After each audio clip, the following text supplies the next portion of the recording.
ಅವರು ಒಂದು ವಿಡಿಯೋವನ್ನು ನೋಡಿಸಿದರು. ಯಾಕಂದರೆ ಯಾವ ರೀತಿಯಲ್ಲಿ ಅವರು ಗುಂಪಾಗಿ ನಾರಾ ಭರತ್ ರೆಡ್ಡಿಯವರು, ಸತೀಶ್ ರೆಡ್ಡಿಯವರು, ಅವರು ಎಲ್ಲ ಹಿಂಬಾಲಕರ ಜೊತೆಯಲ್ಲಿ ಗುಂಪಾಗಿ ಬಂದು ಜನಾರ್ದನ್ ರೆಡ್ಡಿಯವ್ರ ಮನೆ ದಾಳಿ ಮಾಡೋಂಥ ಟೈಮಲ್ಲಿ ಆ ರಾಜಶೇಖರನಂಥ ಯುವಕ ಏನಿದ್ದನೋ ಪೊಲೀಸರು ಲಾಠಿ ಚಾರ್ಜ್ ಮಾಡೋಂಥ ಟೈಮಲ್ಲಿ ಅವರು ಲಾಠಿ ಚಾರ್ಜ್ ಮಾಡ್ತಾರೆ ಮಫ್ಟಿಯಲ್ಲಿ ಹಿಡ್ಕೊಂಡು. ಆಮೇಲೆ ಅವ್ರ ಗನ್ಮ್ಯಾನ್ನು ನೇರವಾಗಿ ಫೈರ್ ಮಾಡೋಂಥ ಕೆಲಸ ಮಾಡ್ತಾರೆ.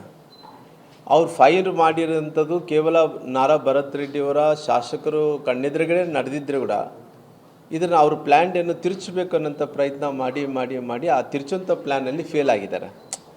ಯಾಕಂದರೆ ಅವ್ರು ಏನಂದ್ರೆ ಅಂದ್ಕೊಂಡ್ರೆ ಹಳೆ ಕಾಲ ರಾಜಕಾರಣ ಅಂದ್ಕೊಂಡಾರ.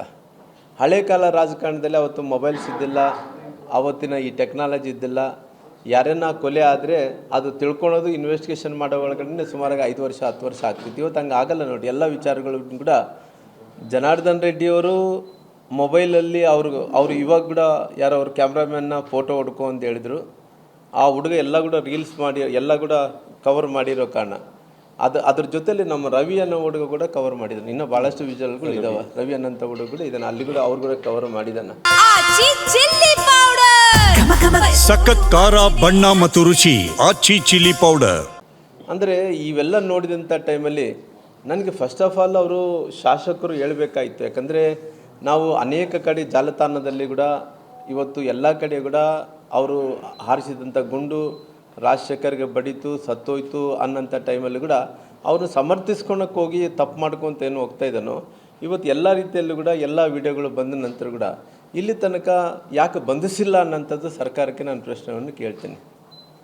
ಯಾಕಂದರೆ ಇವತ್ತು ಇಷ್ಟೊಂದು ಸಾಕ್ಷ್ಯಗಳು ಇದ್ದಂಥ ಟೈಮಲ್ಲಿ ಕೂಡ ಇಷ್ಟೊಂದು ಜಾಲತಾಣದಲ್ಲಿ ಇವತ್ತು ಸಾಕಷ್ಟು ಈ ಗುಂಡು ಹಾರಿಸಿದಂಥ ಟೈಮಲ್ಲಿ ರಾಜಶೇಖರಿಗೆ ಬಿಟ್ಟು ಅವ್ರ ಗುಂಡಿನಿಂದ ಸತ್ತಂಥ ಟೈಮಲ್ಲಿ ಕೂಡ ಎಷ್ಟು ಮೊಂಡತನದಿಂದ ವಾದನ ಮಾಡ್ಕೊತ ಬರ್ತಾರೆ ನೋಡ್ರಿ.